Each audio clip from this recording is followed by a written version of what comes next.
प्रणिपात उस महान हस्ती को जो अपने लक्ष्य संधान में प्रवीण है, जिन्होंने अपनी बहन के पुत्रों के लिए अपना राज्य त्याग किया, जो अपनी तीव्र बुद्धि और नीति से कुरु कुमारों का मार्गदर्शन करते हैं, उस गांधार नरेश को प्रणिपात।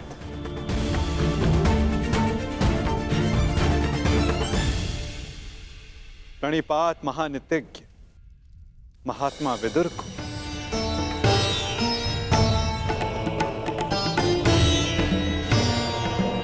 प्रणिपात उन समस्त जनों को जो सभा में उपस्थित हैं, जो शांति के समर्थक हैं।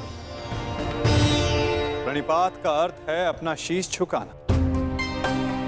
हम सब अपनी संतानों को उन सब के समक्ष शीश झुकाना सिखाते हैं जिन्होंने अपने जीवन में महान कार्य किए, परंतु मैं आप सबके समक्ष प्रणिपात इसलिए नहीं कर रहा कि आप सब ने महान कार्य किए। मैं प्रणिपात इसलिए कर रहा हूं कि आप सब अब भी एक महान कार्य को संपन्न करने के लिए सक्षम हैं। वो महान कार्य जो कि एक महायुद्ध है, एक महाविनाश है, उससे मुक्ति पाना, जिसके पश्चात एक महान शांति की स्थापना होगी, धर्म का उदय होगा। मुझे विश्वास है कि आप सभी कल आने वाले महाभारत के महाविनाश को देख सकते हैं, और यदि आप सब चाहें तो आर्यव्रत को इस विनाश से बचा भी सकते हैं। मुझे अधिक प्रसन्नता होगी कि आप सबके सहयोग से भारतवर्ष में होने वाले इस महाभारत से सबको बचा सकूं और मेरे यहाँ उपस्थित होने का लक्ष्य पूर्ण कर सकूं। मुझे पूर्ण विश्वास है कि आप सब में से कोई भी ये युद्ध नहीं चाहेगा।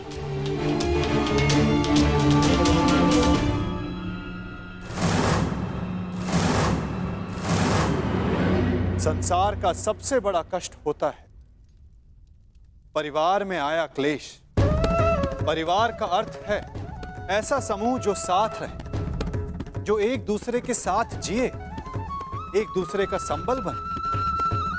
यदि एक वृक्ष दूसरे वृक्ष की शाखाएं काटने लगे तो वृक्ष का अस्तित्व समाप्त हो जाता है महाराज धृतराष्ट्र। जब परिवार साथ रहता है तभी उन्नति होती है। मेरी मंत्रणा यह है कि एक वंशज के अहंकार के लिए समूचे वंश को दांव पर लगाना उचित नहीं, क्योंकि यदि वंशज का अहंकार जीत भी गया तो वंश अपना अस्तित्व हार जाएगा। इसलिए मैं वासुदेव कृष्ण पांडवों की ओर से शांति दूत बनकर आया, शांति प्रस्ताव लाया।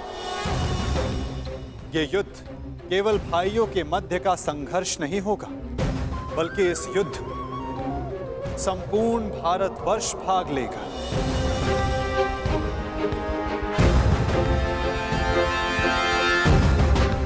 इसलिए विनाश भी सैकड़ों, सहस्त्रों और लाखों नहीं, करोड़ों में होगा। और इसीलिए मैं ये अंतिम प्रयास करने आया, ये प्रस्ताव लाया कि आप सभी इस महाभारत को, इस महायुद्ध को रोकने के लिए मेरी सहायता करें।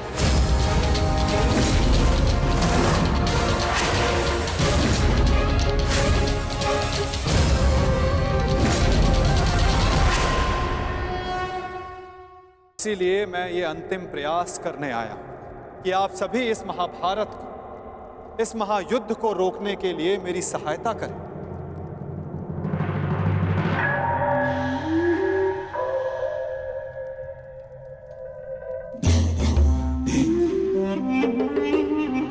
साधु साधु। वासुदेव, आप तो सचमुच धन्य हैं।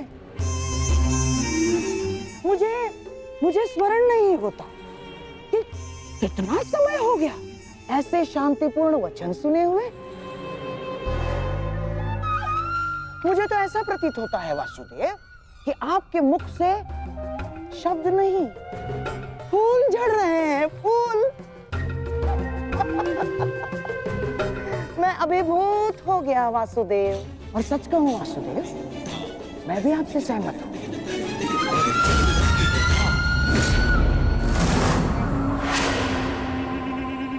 मैं भी नहीं चाहता कि ये युद्ध हो ना। अमाश्री, ये क्या कह रहे हैं आप? हाँ दुर्योधन, वासुदेव बिल्कुल उचित कह रहे हैं। हमें इस युद्ध को रोकने का पूरा प्रयास करना चाहिए, समझ गए? हाँ हाँ वासुदेव, सबसे श्रेष्ठ युद्ध वो है जो कभी हो ही नहीं, और युद्ध की परिस्थिति उत्पन्न न होने देने का एक ही उपाय है कि एक पक्ष दूसरे पक्ष पर आक्रमण ना करे। चलिए ठीक है, हम पांडवों पर आक्रमण नहीं करेंगे, परंतु वासुदेव, द्वारकाधीश, क्या आप यह आश्वासन दे सकते हैं कि पांडव भी हम पर कभी भी आक्रमण नहीं करेंगे? कभी भी। गांधार नरेश, आप आक्रमण के संदर्भ में बात कर रहे हैं और मैं यहाँ युद्ध की आवश्यकता को ही समाप्त करने के विषय में बोल रहा हूँ। अच्छा ऐसा है। यदि ऐसा है वासुदेव, तो हम आपका प्रस्ताव सुनना चाहेंगे। हाँ, आप शांति दूत हैं तो संदेश तो लाए होंगे, और हाँ, ऊपर से आप शांति प्रस्तापित करना चाहते हैं। तो वासुदेव, शांति प्रस्तापित करने के लिए जिस समाधान की आवश्यकता होती है, वो समाधान भी लाए होंगे आप, है ना? बताइए, क्या है इसका समाधान? प्रत्येक युद्ध की नींव में अन्याय छिपा होता है गांधार राज, और अन्याय का केवल एक ही समाधान है, और वो समाधान है न्याय।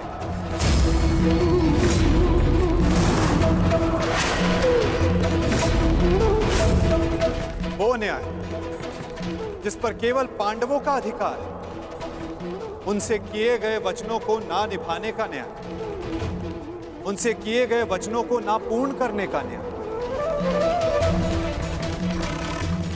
इस भरी सभा में जो अधर्म हुआ, जो अन्याय हुआ, उसके प्रति न्याय। महाराज धृतराष्ट्र, मैं यहां पांडवों की ओर से उनके साथ जो अन्याय हुआ, उसका न्याय मांगने आया। कैसा अन्याय वासुदेव? वो अन्याय जो एक धर्म सभा में एक अधर्म द्यूत माध्यम से हुआ था। वो अन्याय जो कुरुकुल के ज्येष्ठ जनों के समक्ष कुलवधू पांचाली के साथ हुआ। यदि उस अन्याय का त्राण हो तो इस महायुद्ध को रोका जा सकता है।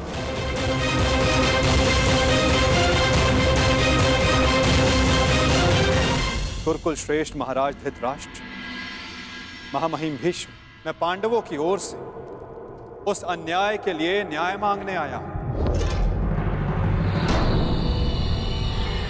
स्मरण रहे महाराज, यदि आपने पांडवों को न्याय नहीं दिया, या तो उसे वो पुण्य से अर्जित कर लेंगे या फिर उसे छीन लेंगे।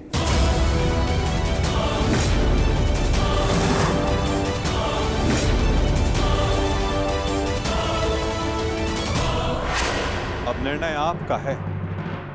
वासुदेव, आप यहाँ शांति प्रस्ताव लेकर आए हैं या हमें धमकाने आए हैं? वो उस द्यूत में जो कुछ भी हुआ, सबकी उपस्थिति में हुआ, युधिष्ठिर की इच्छा से हुआ। अरे वो हार गया, अपना राज्य हार गया, वो उसका प्रारब्ध था। छलबद्ध अन्याय को प्रारब्ध नहीं कहा जा सकता युवराज। जिस प्रकार मंदिर में किया गया पाप पुण्य नहीं बन जाता, उसी प्रकार धर्मवीरों की उपस्थिति में सभा में किया गया धर्म धर्म नहीं बन जाता। धर्म धर्म कौन सा धर्म, कौन सा धर्म? कोई धर्म नहीं हुआ। नारी नारायणी होती है युवराज, और भरी सभा में एक नारी का, एक कुल वधू का वस्त्र हरण अधर्म नहीं?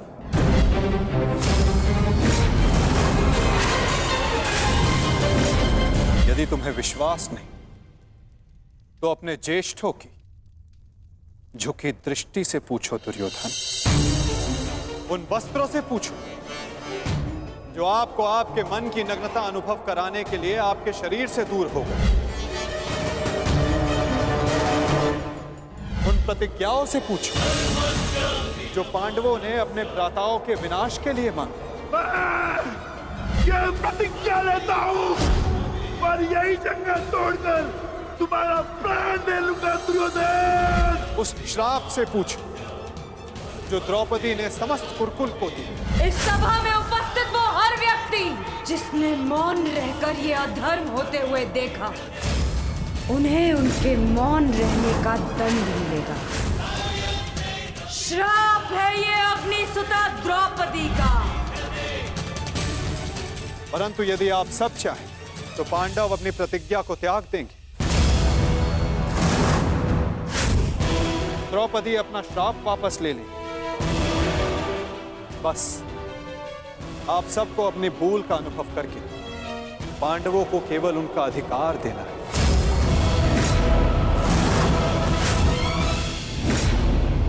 को अपनी भूल का अनुभव करके पांडवों को केवल उनका अधिकार देना है। ये कैसा न्याय है वासुदेव? संधि और शांति वार्ता में बराबर की बात होती है।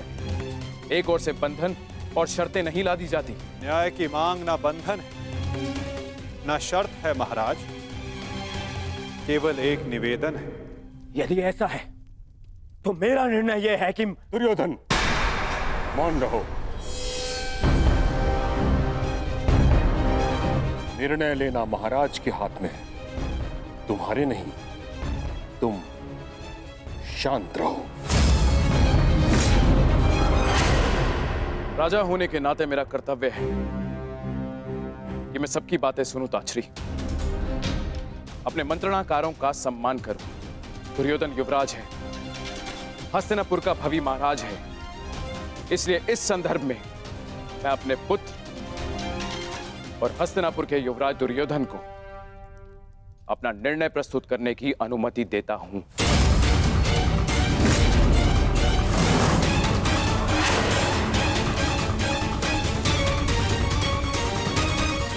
धन्यवाद पिताश्री। हाँ तो सुनिए वासुदेव, ऐसा है कि उस द्यूत में पांडव स्वयं अपना अधिकार हार बैठे थे। अब ना तो वो किसी भी राज्य का उनको अधिकार है और ना ही राजा होने का।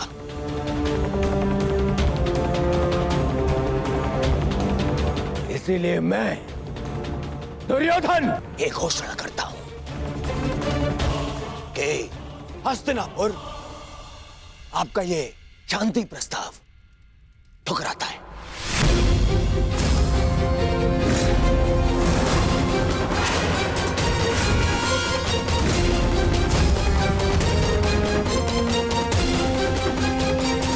दुर्योधन, क्या तुम्हें इस बात का अनुमान भी है कि शांति प्रस्ताव ठुकराने का अर्थ है युद्ध को निमंत्रण?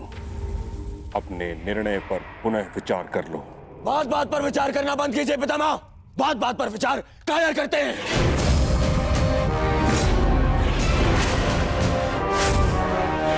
योद्धा का जन्म ही युद्ध के लिए होता है और मैं इस युद्ध के लिए प्रस्तुत हूं।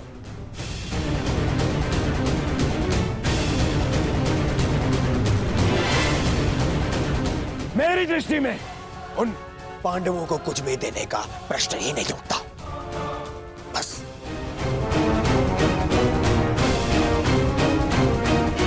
मैंने ये सभा समझौते के लिए रखवाई थी, न कि अपने ही अधिकार के त्याग के लिए।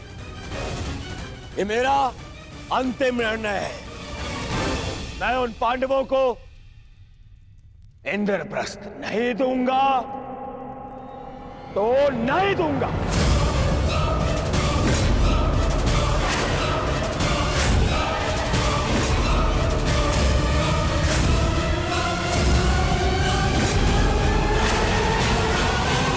मैं उन पांडवों को इंद्रप्रस्थ नहीं दूंगा तो नहीं दूंगा।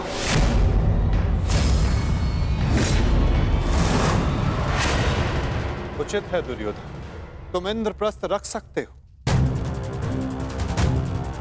उसकी सेना भी रख लो, अस्त्र शस्त्र रख लो, लाखों गाय अश्व, उसकी प्रजा भी रख लो, कोटि कोटि धन संपत्ति, जो कुछ भी पांडवों ने अपने परिश्रम से अर्जित किया था वो सब रख लो दुर्योधन। परंतु इस अन्याय के प्रतिकार स्वरूप केवल एक कार्य कर दो। प्रतीक के रूप पांचों पांडवों को 5 गांव दे दो।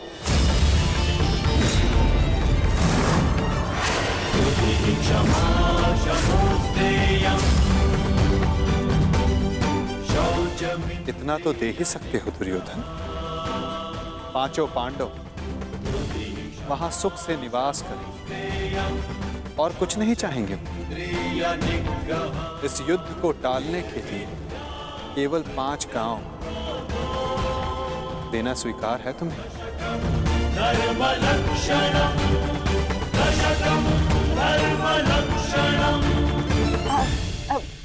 वासुदेव वासुदेव वासुदेव, यदि दुर्योधन 5 गांव दे देता है तो क्या आप वचन देंगे कि पांडव इंद्रप्रस्थ की चाह में आक्रमण की चेष्टा नहीं करेंगे? हाँ गांधार नरेश, मैं वचन देता हूं कि इस स्थिति में पांडवों की ओर से कोई आक्रमण नहीं होगा। वो हर परिस्थिति में संतुष्ट रहेंगे। हाँ कह दो दुर्योधन, इससे अच्छा प्रस्ताव कोई नहीं होगा।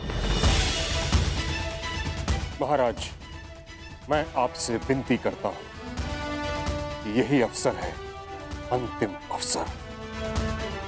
आप इस प्रस्ताव को स्वीकार करके इसको यहीं रोक दीजिए। साक्षी का कहना उचित है पुत्र, हाँ कर दो, इसी में सबका हित है। मित्र, मैंने सदा इस युद्ध का पक्ष लिया है। मैंने सदा अर्जुन से अपना अधूरा द्वंद्व पूर्ण करना चाहा।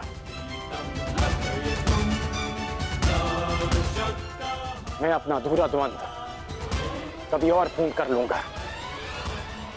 इस समय पूरे भारतवर्ष को महाविनाश से बचाने की आवश्यकता है।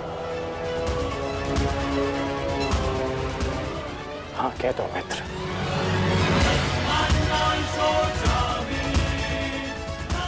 तुमने तो एक अनजान का मान रखने के लिए उसे अंगराज बना दिया,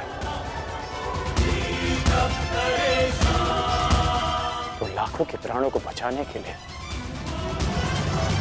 5 गांव दे दो मित्र। देख रहे हैं वासुदेव, मेरे मित्र अंगराज मेरे साथ है।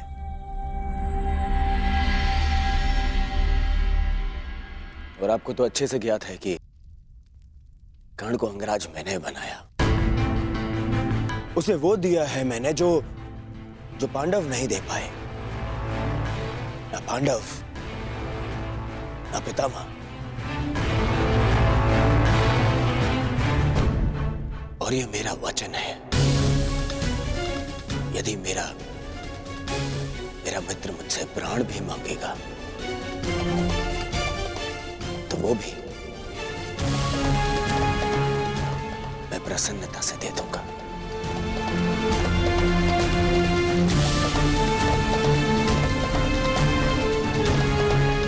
परंतु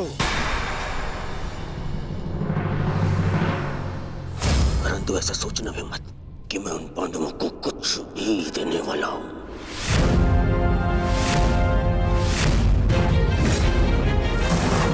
पता है, बचपन से मुझे यही आभास कराया गया है कि मेरा किसी भी वस्तु में कोई अधिकार नहीं, ना अपने पिता के राज्य पर, ना सिंहासन पर। जो भी मिले या तो दे दो या उन पांडवों के साथ में बांट लो। और तुम अधिकार की बात करते हो वासुदेव, तो बताओ मुझे, मेरा अधिकार उन पांडवों ने मुझे कब दिया? कब? गुरु का प्रेम, महामहिम का वात्सल्य किसी को मिला तो वो उन पांडवों को, मुझे नहीं। मेरे पिता के राजा होने पर, युवराज पद पर किसी का अधिकार था तो वो मेरा था, परंतु मुझे नहीं मिला। वो मिला उस युधिष्ठिर को। दुर्योधन की बात तर्कसम्मत है वासुदेव। युवराज राजा का पुत्र ही बनता है और यही नीति है। आप तो कभी वास्तविक राजा थे ही नहीं महाराज। आप तो आज भी हस्तिनापुर के केवल कार्यकारी नरेश। आपका राज्य अभिषेक भी नहीं हुआ। और रही बात नीति की, तो कुल वधू का वस्त्र हरण, उसका अपमान कहां की नीति है? पांडवों का पक्ष लेना बंद करो ग्वाले। मैंने उस द्रौपदी को धर्म पूर्वक द्यूत में जीतकर उसे अपनी दासी बनाया। उसका वस्त्र हरण करना मेरा अधिकार था, क्योंकि जो दासी अपने स्वामी की आज्ञा का पालन ना करे वो दंड की अधिकारिणी होती है। नारी केवल सम्मान की अधिकारिणी है दुर्योधन।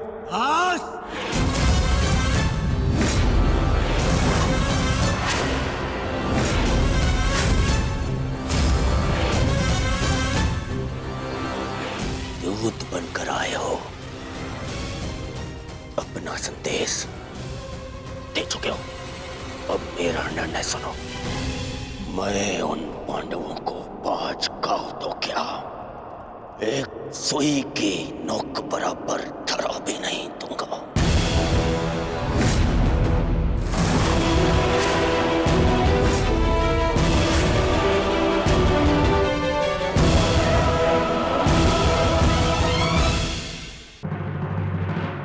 भली भांति समझ लिया है युवराज। अब वही होगा जो तुम चाहते हो दुर्योधन। अब महाविनाश होगा, महायुद्ध होगा, महाभारत होगा।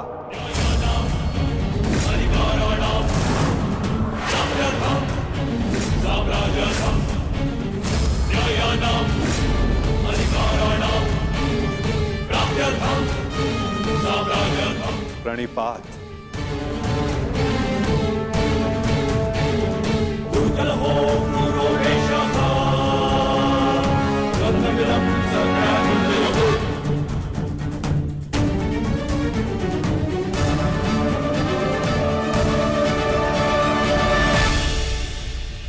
रुकिए केशव। मित्र, एक बार और विचार कर लो। अरे मित्र, राजा बलि की कथा स्मरण है तुम्हें? वो मायावी वामन उनसे 3 पग मांगने आया था। 3 पग भूमि, और उस 3 पग में उस वामन ने न केवल तीनों लोक नाप लिए, बल्कि उस बलि का नाश भी कर दिया।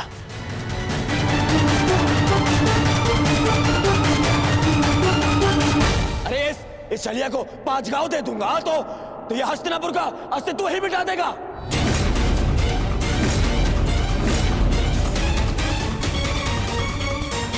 अखंडी कृष्ण, तुम्हारी मीठी मीठी बातों का प्रभाव इन पर पड़ सकता है। तो दुर्योधन पर नहीं। तो फिर मैं प्रस्थान करता हूं।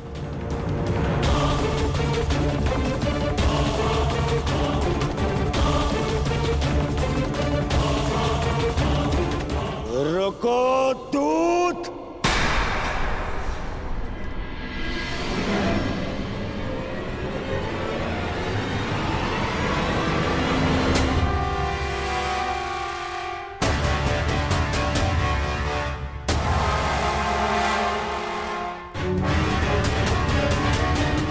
मैंने तुम्हें जाने की आज्ञा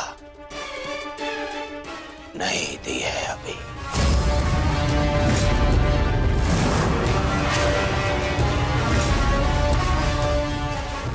सब तुम्हारी माया से भयभीत हैं कृष्ण।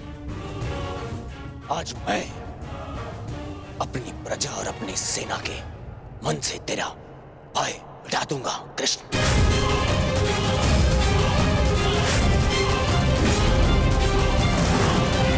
तुम हस्तिनापुर से बाहर नहीं जाओगे।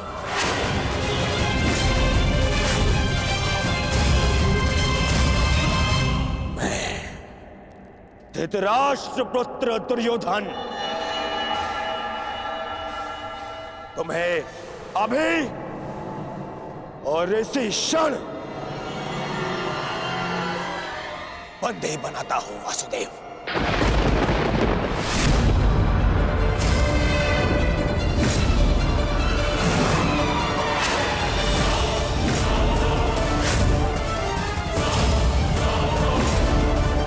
सैनिकों, बंदी बनाओ इस छलिए को।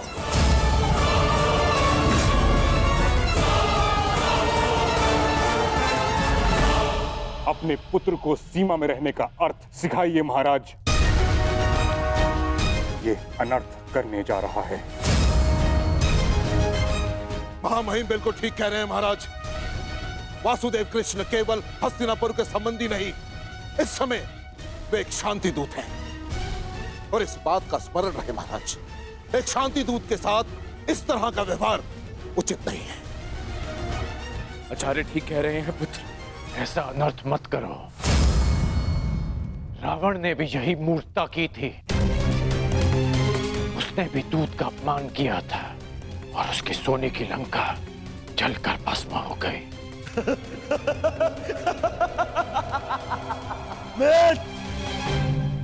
रावण मूर्ख था जो सामान्य रस्सी से हनुमान को बांधने चला था, परंतु मैंने इस विशेष दूत के लिए एक विशेष धातु की श्रृंखला बनवाई है।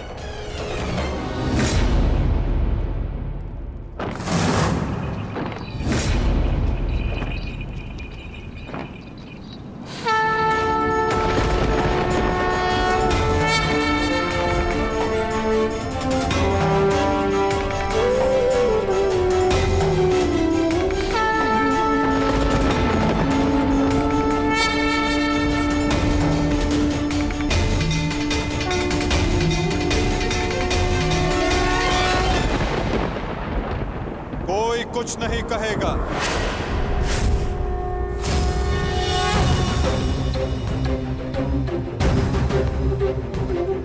मेरा आप सबसे निवेदन है कि मेरे और दुर्योधन के मध्य में ना आए और साक्षी बने इस क्षण के। इसे भान नहीं कि ये क्या कर रहा है, जिसके जन्म के पश्चात जिसे बंदी गृह की बेड़ियां ना बांध सके, सैनिकों का पहरा ना रोक पाए, आज तुम उसे बांधने चले हो दुर्योधन। सामर्थ्य है तुम्हें तो बढ़ो आगे, हो सके तो साधो मुझे दुर्योधन। अपने इन श्रृंखलाओं में बांधने का प्रयास करो।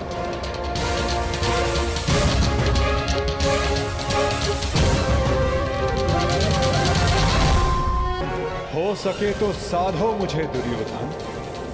अपने इन श्रृंखलाओं में बांधने का प्रयास करो।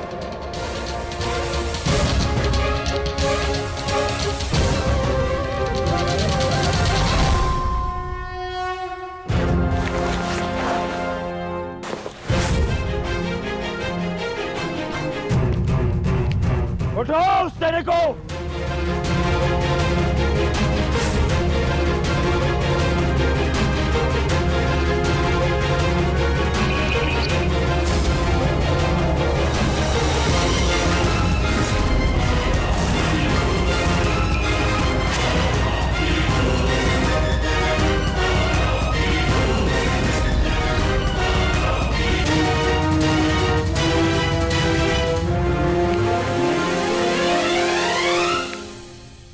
तुम्हें लगता है कि ये धातु श्रृंखला मुझे बांधने के लिए पर्याप्त है दुर्योधन?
जब तक अनंत आकाश को बांधने में सक्षम श्रृंखला तुम्हारे पास ना हो, तब तक ऐसी मूर्खता पुनः करने का प्रयत्न मत करना दुर्योधन। ये छल, ये माया, यही है ना तुम्हारे अस्त्र छल ये। परंतु मुझे तुमसे या तुम्हारे इस माया से डर नहीं लगता। हर लूंगा मैं तुम्हारे और उन पांडवों के प्राण।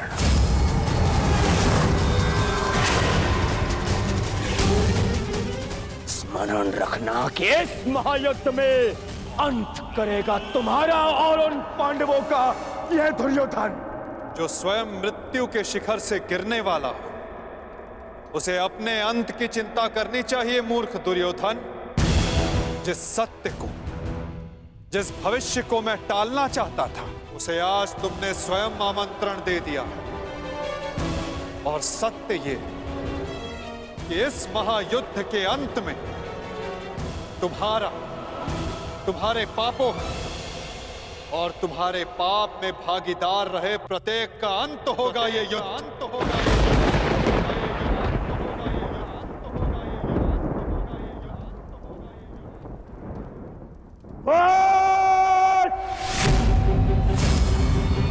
मेरे राज्य में, मेरे ही सभा में आके मुझे धमकी देता है छलिए। तुम्हारा राज्य, तुम्हारी सभा, इस राजसभा के समक्ष कितना सा आकार है तुम्हारा दुर्योधन?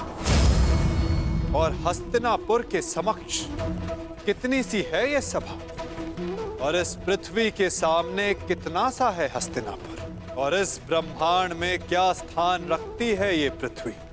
यदि मनुष्य का अभिमान और दम उसके आकार से अधिक बड़ा हो जाए, तो वही मनुष्य को स्वयं अपने बोझ से मार डालता है। और तुम्हारे अंत का कारण भी यही अभिमान होगा दुर्योधन। और तुम्हारा अंत भी तुम्हारे इसी अभिमान से होगा दुर्योधन।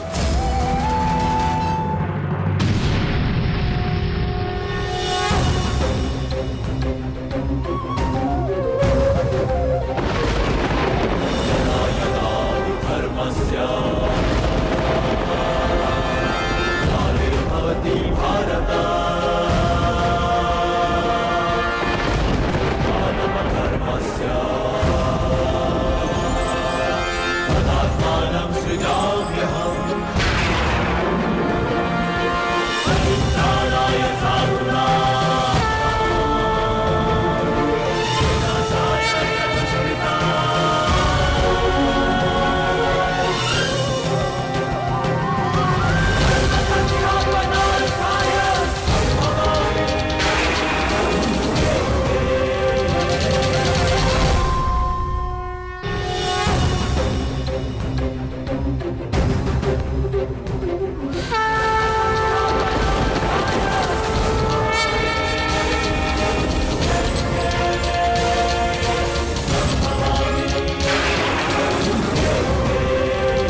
ये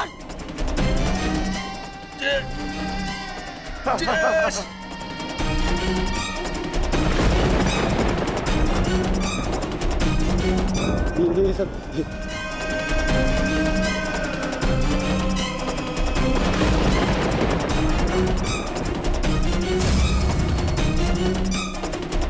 पितामह, मेरे होने वाले मामा श्री, क्या हो रहा है? मैं कहाँ हूँ?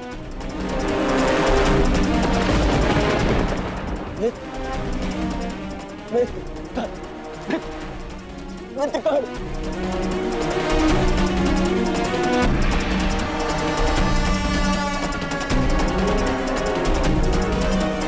मित्र,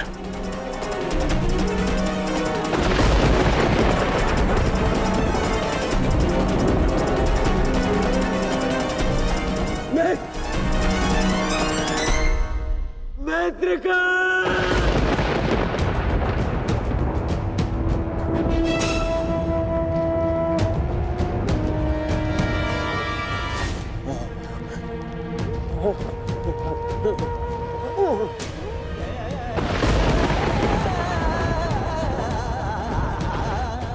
असंभव है ये, असंभव है ये। इसे तुमने ही तो संभव बनाया है दुर्योधन।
इस युद्ध के जन्मदाता तुम ही हो। ध्यान से देखो इसे, ये कुरुक्षेत्र है। ये तुम्हारे अहंकार का परिणाम है दुर्योधन।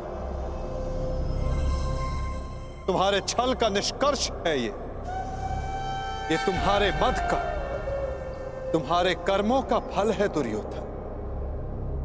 ये उस पाप का परिणाम है दुर्योधन जो भरी सभा में याज्ञसेनी के साथ हुआ। ये उस श्राप का परिणाम है जो पांचाली के धधकते हृदय से निकला। देखो मूर्ख, मृत्यु तुम्हें पराजित कर चुकी है और तुम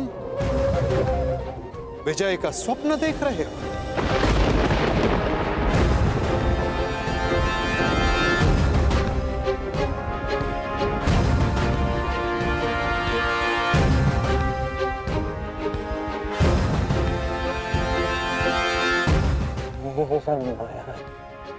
ये सब माया है। माया नहीं दुर्योधन, तुम्हारे कर्मों की छाया है ये। यही तुम्हारा भविष्य है, यही तुम्हारा प्रारब्ध, यही अंत है कुरुवंश का। युद्ध की चाह थी ना तुम्हें, महाविनाश देखने की इच्छा थी तुम्हें। ठीक है, युद्ध मिलेगा तुम्हें, महाविनाश देखोगे तुम। तुमसे पहले भी बहुत अहंकारी आए और उनका भी अंत मैंने इसी प्रकार किया। मनुष्य क्या, मैं तो सौर मंडल का सृजन और विनाश करता हूं।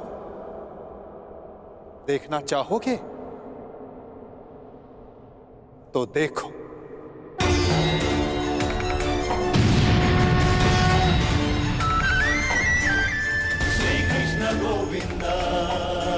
उधर देखो दुर्योधन।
ये क्या हो रहा है? नहीं, ये सब मिथ्या है। ये मिथ्या है। ये मिथ्या तुम्हारा अहंकार है दुर्योधन। मिथ्या ये सभा है। सत्य तो वो है जो तुम कभी समझ ही नहीं पाए। वो सत्य जो मैंने अभी तुम्हें दिखाया।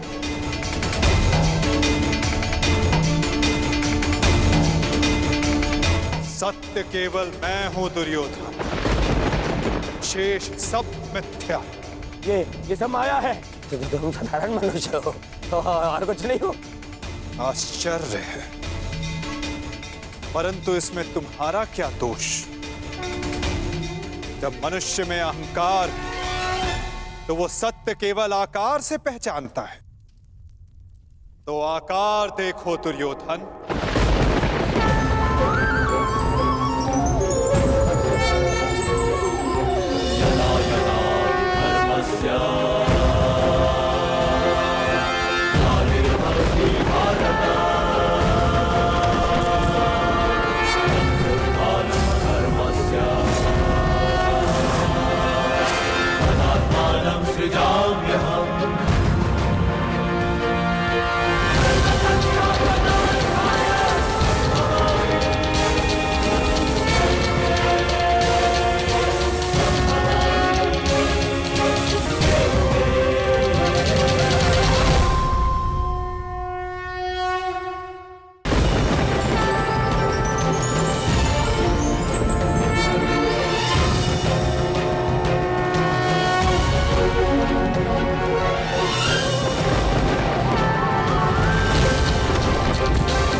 मैंने शांति दी दुर्योधन और तुमने स्वीकार नहीं की। मैंने मैत्री दी, परंतु अपने अहंकार के आगे तुम्हें मैत्री का मूल्य समझ नहीं आया।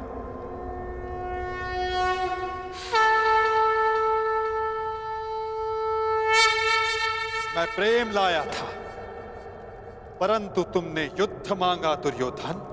तो सुनो, अब युद्ध होगा।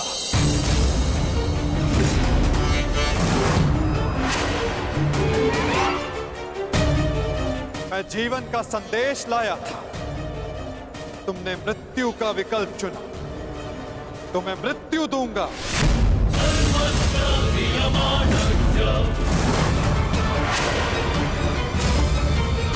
तुम्हें अनुमान नहीं दुर्योधन कि यह युद्ध कितना भयंकर होगा। महासंहार होगा। पापियों के प्रत्येक भागीदार का अंत होगा ये महाभारत।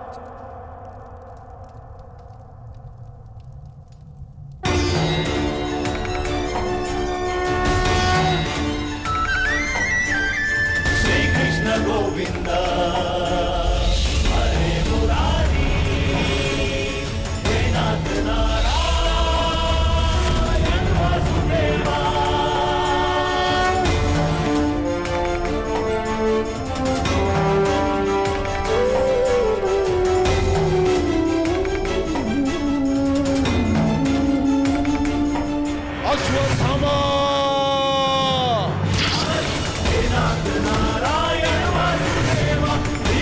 गोविंद हरे मुरारी, हे नाथ नारायण वासुदेवा। श्री कृष्ण गोविंद हरे मुरारी।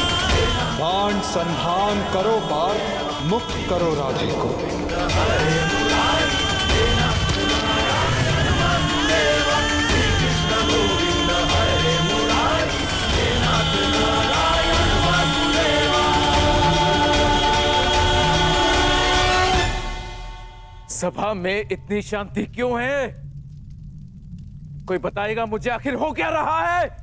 सत्य देखने के लिए तन के दृष्टि की नहीं, मन के दृष्टि की आवश्यकता होती है धृतराष्ट्र। नियति ने तुम्हें दृष्टि नहीं, परंतु आज इस क्षण के लिए मैं तुम्हें दृष्टि देता हूं। कदाचित तन की दृष्टि से देखकर तुम मन की दृष्टि का सत्य समझ पाओ धृतराष्ट्र।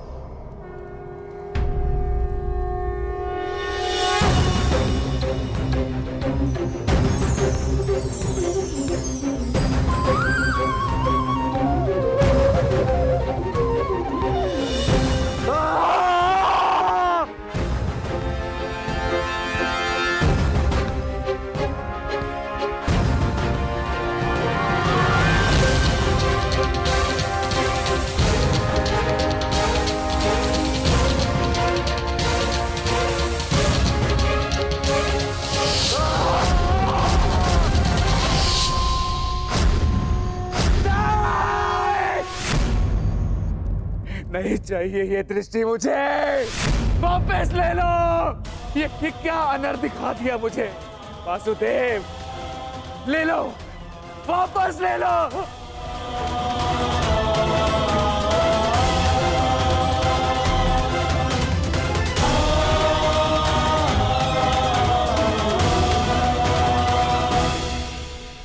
जो सबने देखा वही अंत है और वही नया प्रारंभ।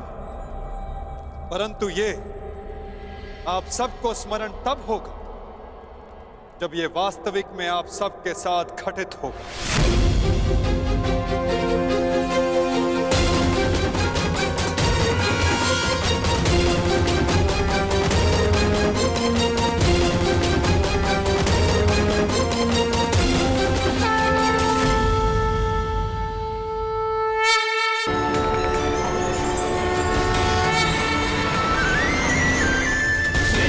गोविंद हरे मुरारी, हे नाथ नारायण वासुदेवा। श्री कृष्ण गोविंद हरे मुरारी, हे नाथ नारायण वासुदेवा। मैं वासुदेव इस महायुद्ध, इस महाभारत की घोषणा करता हूं।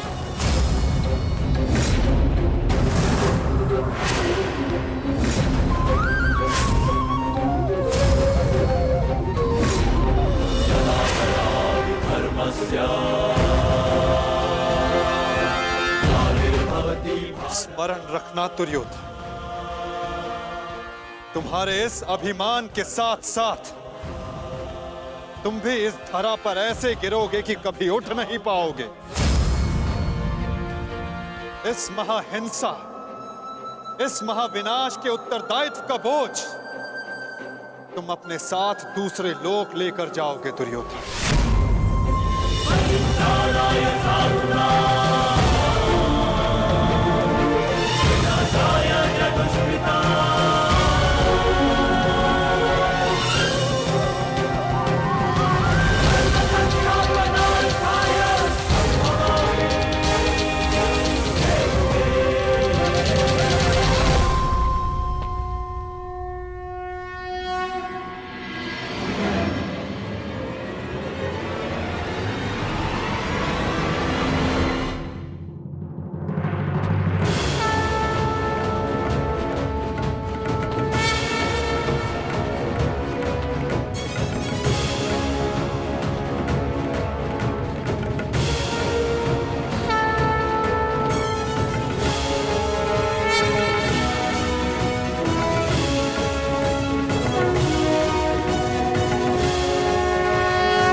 केशव,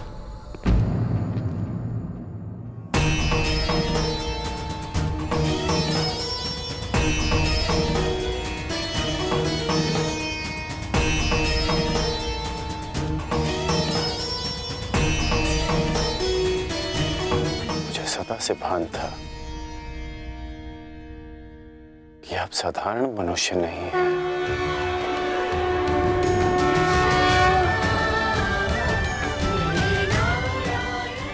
परंतु आज जो मैंने देखा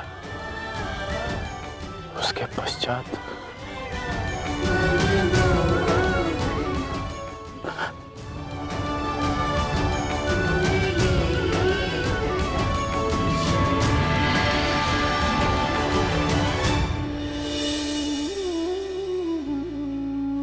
मेरे साथ आओ मित्र। ये स्थान अब वार्ता करने के लिए उचित नहीं रहा। यहां शब्दों का कोई मोल नहीं। यहां शब्द केवल सुने जाते, समझे नहीं जाते। आओ मेरे साथ।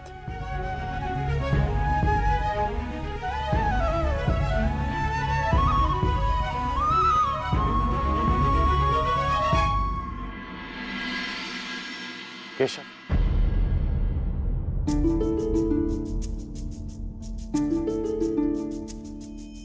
एक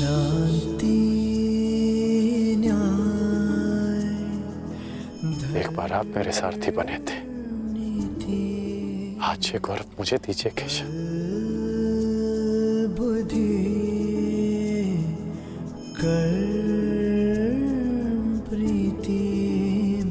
तुम्हें सारथी के रूप में पाकर गौरवान्वित तो मैं हो जाऊंगा मित्र।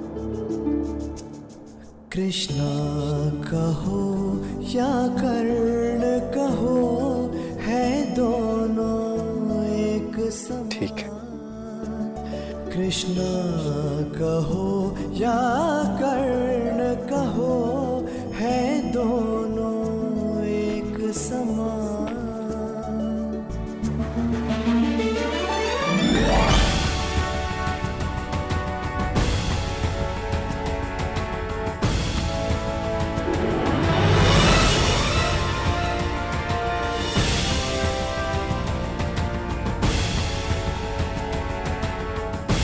कह दो मित्र, जो कुछ भी तुम्हारे मन में।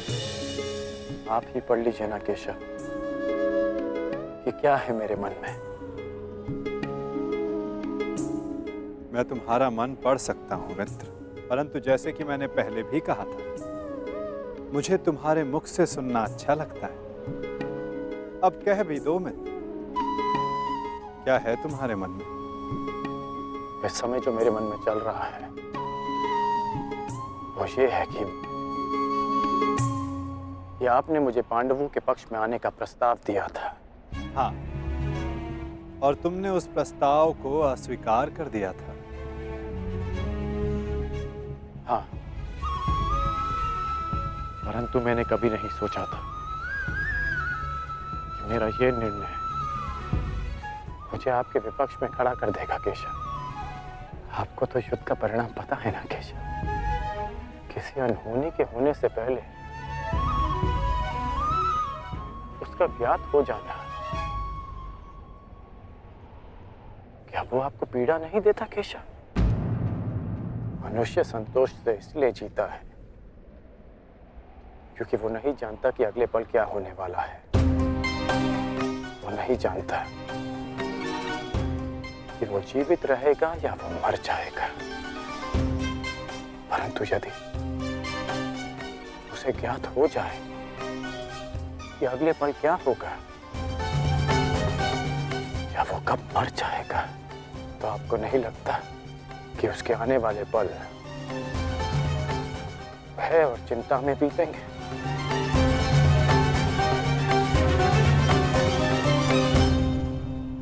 ये सोच पर निर्भर करता है अंगराज। यदि मनुष्य को अपना अंत ज्ञात हो तो हर वो क्षण जिसे हम व्यर्थ करते हैं, उन क्षणों को जिया भी जा सकता है। इस नदी को देख रहे हो? इस बहती नदी को पता है कि अंततः इसे सागर में जाकर मिल जाना। अधिक ज्ञान पीड़ादायी नहीं होता मित्र। अधिक ज्ञान उचित निर्णय लेने में सहायता करता है। यदि तुम्हें भी भूत और भविष्य का कुछ अधिक ज्ञान होता तो कदाचित तुम भी अधिक न्यायपूर्वक निर्णय कर पाते। आपका मंतव्य यही है ना कि पांडव उचित हैं और दुर्योधन अनुचित?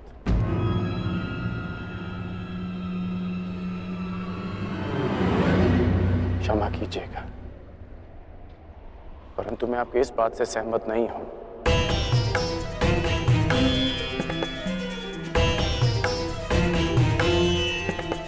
मुझे लगता है केशव कि दोनों अपने अपने स्थान पर दोषी हैं।